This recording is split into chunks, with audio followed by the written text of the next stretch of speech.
our hearts and our hearts to your word. And we ask it in Jesus' name. Amen. Amen. Well, you'll notice that wasn't a particularly long reading. It's just the first 5 verses of Ruth.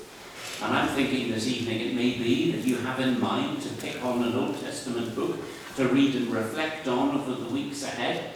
And if you were, then Ruth is as good a place as any to begin. What a great book it is. And these opening verses set the scene for the whole story. It all began in the days when the judges ruled. And that was a period of 400 years after Israel entered the promised land and before there were any kings in Israel.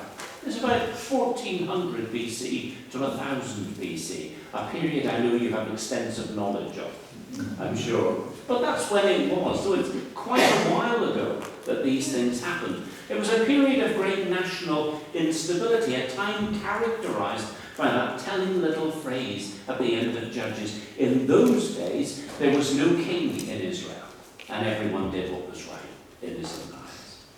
So not only was the nation unstable, but people had very little time for God.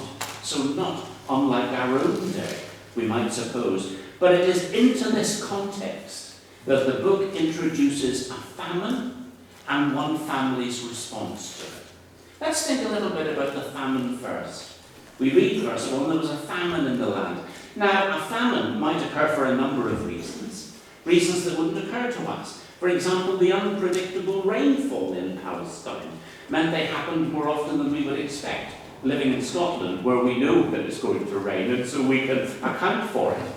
Or political instability. Think of the book of Judges. Think of Gideon. When the Midianites moved in, we read that they attacked the people and devoured the produce of the land, leaving nothing.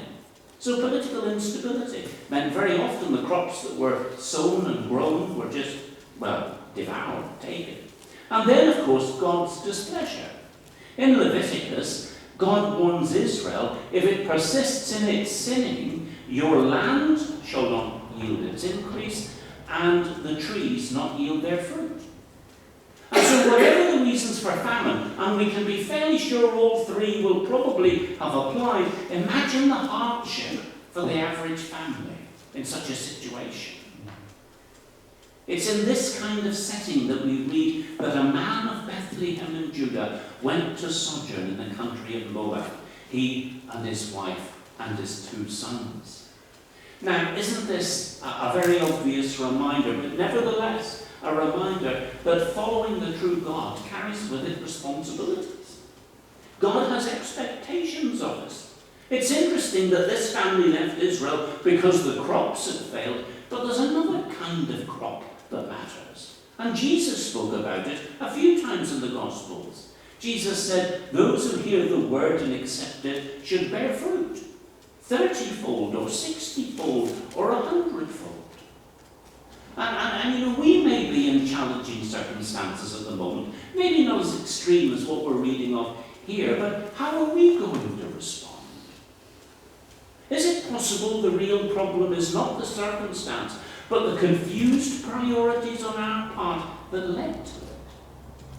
I mean, might the Lord be trying to tell us that, and our present difficulties are his way to get us to listen? I know so often in life, it's when the Lord has brought me low, as it were, or reduced me in my circumstances, that the funniest thing happens. The sense of hearing improves. And I get to hear what it is that he's trying to say to me. And certainly this explains the famine in regard to the nation. But nations and church fellowships are made up of individuals like this family, and like you and like me. What is God saying to us in the circumstances of our lives at the moment? But this brings us to the next details that the text puts before us. From verse 2, it's all about this couple and their family. So let's think about the family. The man's name is Elimelech, and his wife's name is Naomi. And as I've said, this is where the story gets personal. In the Old Testament, names are important. We tend to name our children after a family member, or because we like a name. I mean, we called our eldest daughter Jessica. And I remember when she was a little bit older telling her that her name means God is looking. And I thought she'd think, how wonderful. But she went, where? Where? And she looked a little distressed. But you know, in the Old Testament, a name can reflect an important truth in the story. Elimelech means my God is king, which is significant, maybe even ironic, given the day that he lived in, when everyone did what was right in their own eyes. And next, the name of his wife was Naomi, which means sweet or pleasant or delightful. And surely this too was significant, given the sadness which later leads her to want to change her name. The writer's trying to tell us something, even in the names. Then we're told about the couple's two children. The first son is Mahlon, which means sickly or weak or ill, suggesting maybe he was constitutionally weak. And then the other son, Kilian, seems just as troubled because his name means failing or pining away. So the names kind of cast a shadow in anticipation of what is to come. For we read verse 3, Elimelech, the husband of Naomi, died, and she was left with her two sons. Now, to say this would have been a blow for Naomi, believe me, is a massive understatement.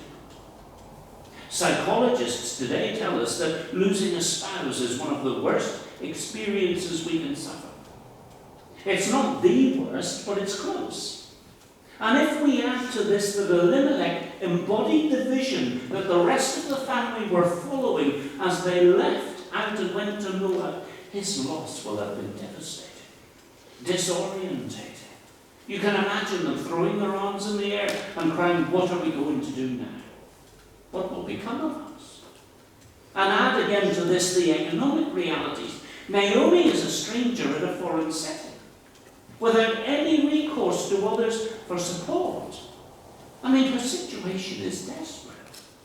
And although Naomi's sons would have been her pride and joy, we can be sure one wonders if being left with her two sons isn't actually part of the problem, which may seem a strange thing to say. But she has to provide for them, until at least they can provide for her. So this may well have been the case, depending on the time between Elimelech's passing and the next events that follow. For we read verse 4, the sons took wives, Moabite wives, and the name of the one was Orpah, and the name of the other was Ruth. And we read they lived there about 10 years. So presumably they started to enjoy some security. 10 years.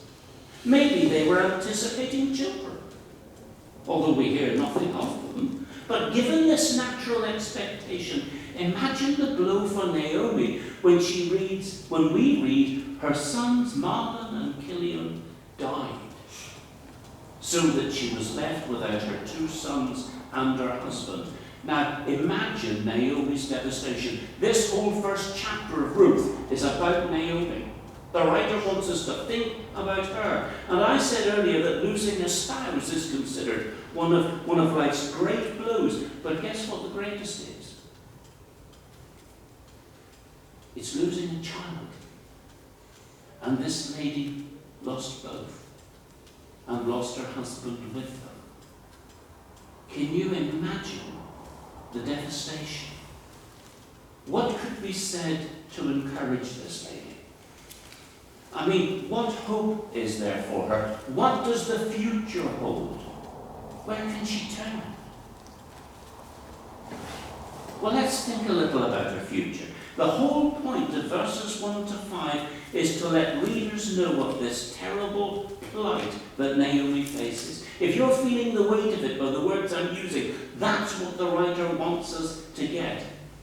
And the situation is, humanly speaking, hopeless.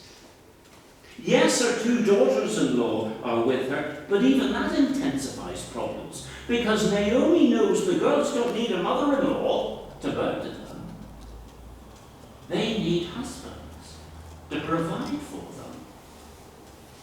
And on top of that, with the men gone, all three women will have no protection.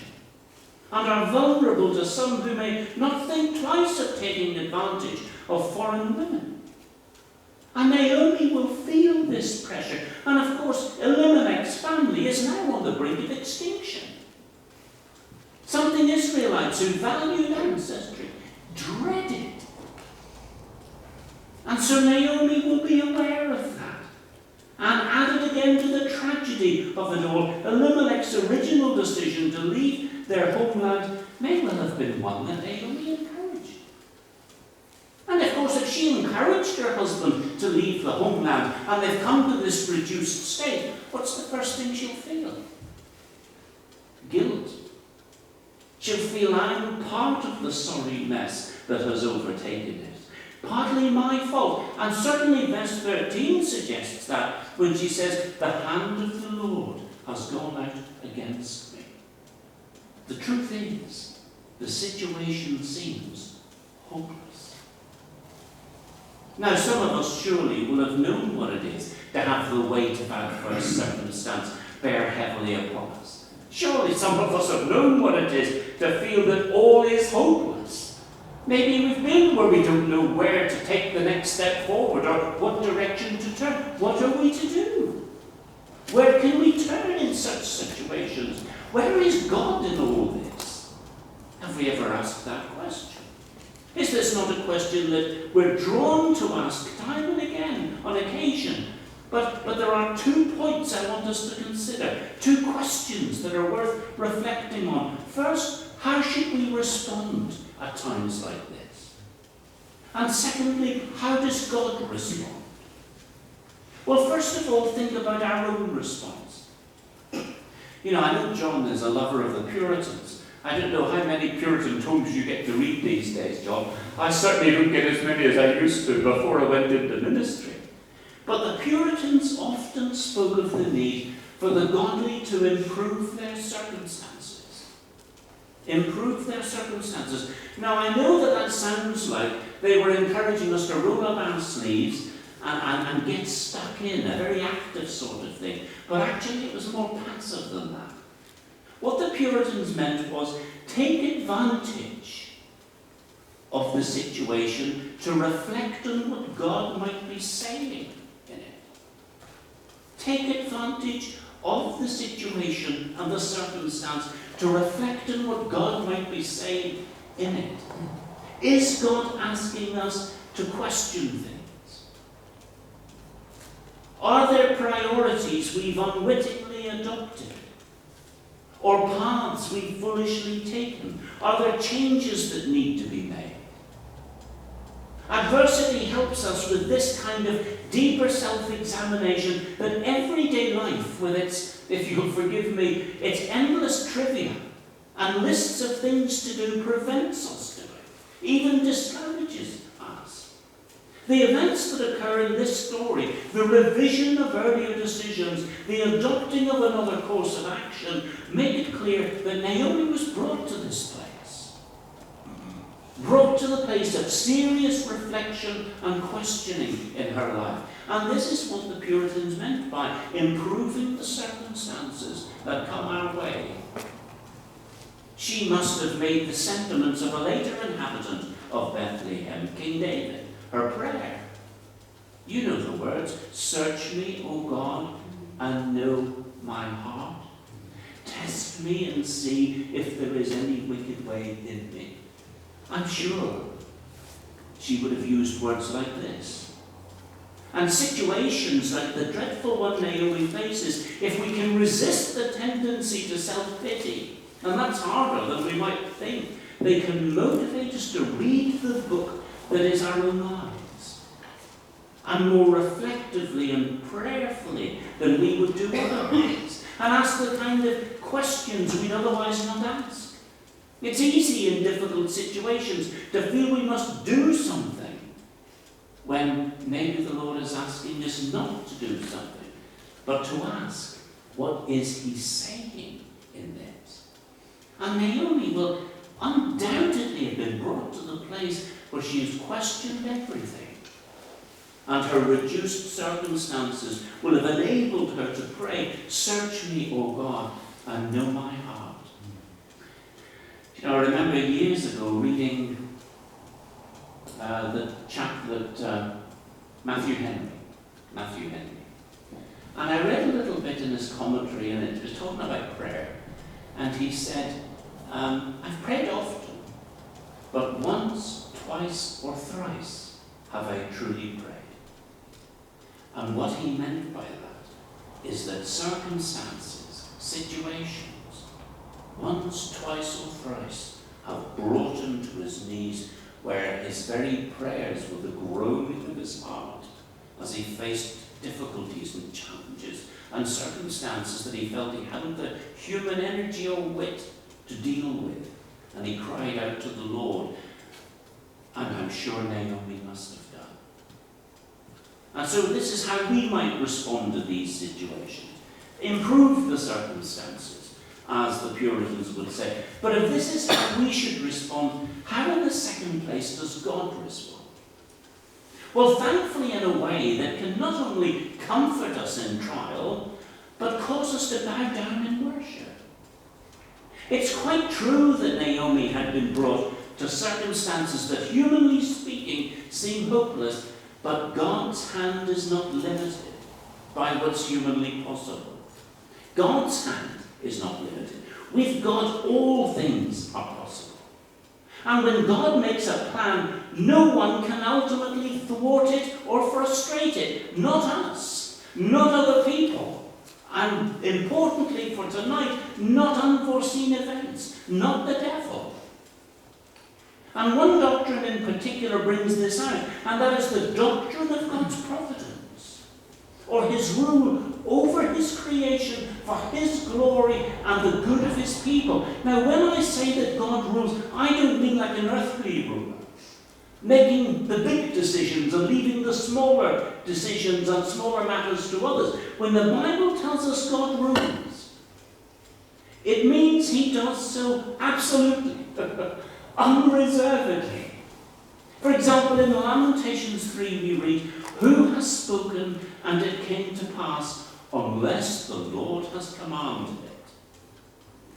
Even the mighty King Nebuchadnezzar came to see, it's in Daniel 4, that God does according to his will among the host of heaven and among the inhabitants of the earth, and none can stay his hand or say to him, "What have you done?"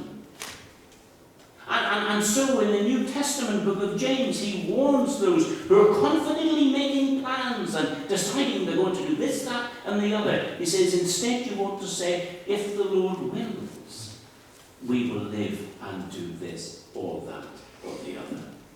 And God's absolute rule holds not just when men are obviously keeping his revealed will, but defying it. And this is a wonder to me. So sovereign is God in the affairs of humankind that he's even able to employ our sinfulness and our fallenness and our foolishness and our poor decisions.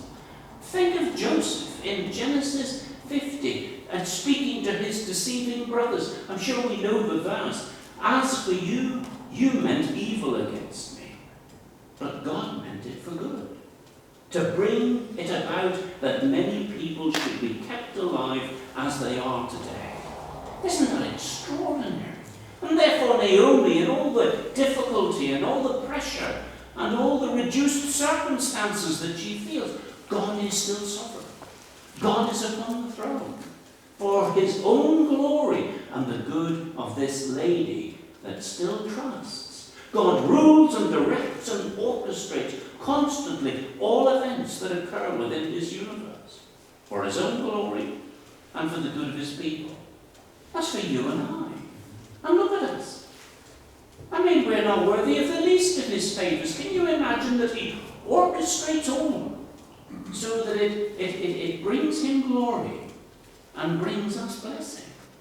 It seems extraordinary, doesn't it? Not a bird falls to the ground, nor a single hair from our heads, apart from our Father knowing all about it. What extensive knowledge, what omniscience. I only know when the hair's fallen from my head when I take my jumper off. And I notice it on my shoulders, but God knows every hair. Now, returning to Naomi, All does seem, humanly speaking, hopeless. I hope you've got that. But turn to the last 2 verses of the book with me, would you? Because there we read, last 2 verses of the book, Boaz fathered Obed, Obed fathered Jesse, and Jesse fathered who? David. Can we see what was happening? God was at work in all that mess and helplessness and hopelessness that Naomi felt to put on the nation's throne Israel's greatest king. Now that's pretty impressive. That's what I call purposeful sovereignty, isn't it? How extraordinary. And then turn now, if you will, to Matthew chapter 1. And notice in Matthew chapter 1, verses 5 and 6. Because in Matthew chapter 1 and verse 5 and 6, we have the same reference to Boaz, the father of Obed, by Ruth. Then Obed, the father of Jesse, the father of David the king. Now just look at the conclusion to it all in verse 16. Of whom Jesus was born, who is called Christ. Now can you see what's been happening here? God was at work in all the mess and in all the hopelessness that Naomi felt. Not just to bring about on the throne the greatest king Israel ever had, but to bring about the birth of the King of Kings, Jesus Christ, the Saviour of the world. And so when Naomi was despairing and felt all was lost, maybe feeling guilty, along with Elimelech, at choosing to leave Israel and go and mix in with a foreign nation. Because the sons do end up marrying foreign wives. They're moving into a situation where false gods are celebrated. This is not where God wanted them to be. And yet, in all the mess that occurred, in all the disappointment, in all the hurt and pain at the loss of her husband, then her sons, when she thought, what was the point in my being born? God was at work, just generations away from putting Israel's greatest king upon his throne. And he ultimately, in preparation for the King of Kings, the Lord of Lords, Jesus Christ. Isn't that amazing? I mean, I do find that incredible. And it gives me great assurance that when those things are happening in my life that, to be honest, I can't make sense of. I can't work out how on earth these experiences and situations can contribute to the extension of the kingdom of God. What I have to do is take my eyes off what's happening around me and place them back on God's word. And see there a God who is at work in all the details of our lives and in all the movements within our nations to see that his kingdom purpose is realized. And that is the God we worship. We can commit ourselves to this God and not fear that somehow in doing so we're losing. We are gaining because this God can be trusted. Trust in the Lord with all your might and lean not on your own understanding. What a God, he can be trusted. Now, when you think of all that went wrong for Elimelech and Naomi, and I mentioned the moving out of Israel, so to speak, and into another nation where they shouldn't, does this make Elimelech or Naomi any less responsible for their sins? Of course not. In fact, sin in some sense led to the temporal hardships that they faced. But God uses even the sin and the mess that we create to bring about the accomplishment of his purposes. I just love repeating that. I don't know what it is. It injects hope into our lives. The accomplishment of his purposes and ultimately our good. That's how God works. I mean, think of Moses the murderer. Now, Moses killed an Egyptian. He was forced to flee and endure hardship in the desert for 40 years. Now, that's a lot easier to read than to live. 40 years! He endured hardship in the desert as a judgment on that sin. But in that desert, God shaped and fashioned the man who would lead all Israel through the very same desert. That's impressive, isn't it? God was at work in 40 years, when I have no doubt if Moses was a tall human, he would have doubted and wondered what the purpose of it all could possibly be. And yet he was the man to take a whole nation through that same desert. Let me say it in the words of the psalmist and the words we often sing: our God reigns. I mean, he really, really reigns. And are we getting the implications of this for our own lives? If we're going through hardship or trial at the moment, it's because it fits into God's overall plan for our lives and what he will achieve through our lives. I know it's hard, and I know it's challenging at times, and I know it's difficult to see. You betcha it's difficult at times to see. But when we read in Romans 8 that for those who love God, all things work together for good, for those who are called according to his purpose, it's true. It's true. We can depend upon it. It is true. And we have it in Romans as a principle. And we have it illustrated in the messy lives of characters like Moses and Joseph and Elimelech and Naomi. And yet it is all written for our learning. All for our learning. These things are before us to teach us this is how God has been and is presently working in our lives too. It's not just for these great names that have been put into a book and you know, live in that rarefied atmosphere of the super godly. It's for you and I, in the difficulty and the mess of our lives on occasion. And would it be sometimes hard to see? Of course it will. It always has been.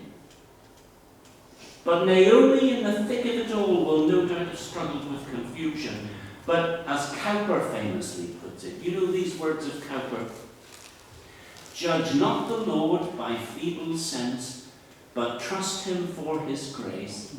Behind a frowning providence, he hides a smiling face. They are so true, those words. And that man Cowper knew the truth of that. Read about his life. You know, one of the main messages in this book, and I'm drawing to a close, one of the main messages, says John Piper, is that God is at work in the worst of times. We may feel him absent when blow after blow of bitter experience lands upon us, but in truth, the hidden hand of God is at work, preparing the way for his greater glory and our ultimate good. How good is that? Piper's right. When we think God is farthest from us, or even has turned against us, the truth is, as we cling to him, he is laying the foundation stones for even greater things in our lives. Yes! Isn't that good? Do you know, we've got Remembrance Sunday coming up, and I did a little bit of research in preparation for it, and I came across what's known as the Soldier's Psalm. It's Psalm 91. And it's called the Soldier's Psalm, we're told, because in World War I there was a brigade that recited Psalm 91 daily. A whole brigade of soldiers that recited Psalm 91 daily. And as word got out, the brigade was nicknamed the 91st Brigade. Isn't that wonderful? You know, John was reading that wonderful psalm to us earlier, but this whole brigade of soldiers were named the 91st Brigade. Let me read just a few words from this psalm. It's 91. Maybe you want to look it up, and I'm finishing on this, so don't miss it. Psalm 91, verses 1 and 2. He who dwells in the shelter of the Most High will rest in the shadow of the Almighty. I will say of the Lord, he is my refuge and my fortress, my God in whom I trust. Now, to you and I, they're just words that somebody at the front Broxburn happens to be reading out. Imagine if you were a soldier in World War I and just about to go over the top. Every single one of those words would weigh heavily with significance. So hear them again, because this is the God may we ultimately trusted, and who unravelled the confusion of our life. He who dwells in the shelter of the Most High will rest in the shadow of the Almighty. I will say of the Lord, and friends, I want us to be able to say of the Lord, He is my refuge, my fortress, my God in whom I trust. What a God we have. What a God we have. Because He holds fast to me in love. These are the final words of Psalm 91. Because He holds fast to me in love, I will deliver Him. Hear these words if you're struggling with them. I will deliver Him. I will protect Him because He knows my name. And when He calls to me, I will answer Him. I will be with Him in trouble. I will rescue Him and honor Him. With long life I will satisfy Him and show Him my salvation. Now, do you know, if the Lord had been standing beside Naomi and spoke these words into her heart and situation, imagine the difference it would have made in all the confusion and darkness. Can I say, He's speaking these words into our hearts tonight. This is the word that is living. And He is speaking these words, and He is saying, when you call to me, I will answer you. I will be with you in trouble. I will rescue you and honor you. And with long life I will satisfy you and show you my salvation. Now, I'm not a charismatic, but if I was, I'd be dancing there. Because these are wonderful words. And I'm not trivializing things. Life as a believer can be hard. That is an understatement. The challenges that confront us as the world, the flesh, and the devil seek to press in against us and dissuade us and discourage us. But there is a God on the throne. He is the God and Father of our Lord Jesus Christ, and loves us with a passion so very much that He sent His only begotten Son, so that whoever believed would not perish but have everlasting life. This is the God that becomes increasingly active in the life of Naomi and Orpah and Ruth. And so I commend the book to you, but much more than the book, the God. Isn't He wonderful? Isn't He great? Father God, thank you for this word. We thank you for the encouragement of it. And we just pray that in our weakness, Lord, as we step out into Monday, Tuesday, Wednesday, etc., etc., we may be conscious that you, the great God of heaven and earth, sovereign over all the affairs of men, that we might be conscious of you at work in our lives. And when we're not, to look not to what lies around us, but to your word, your promises, your truth.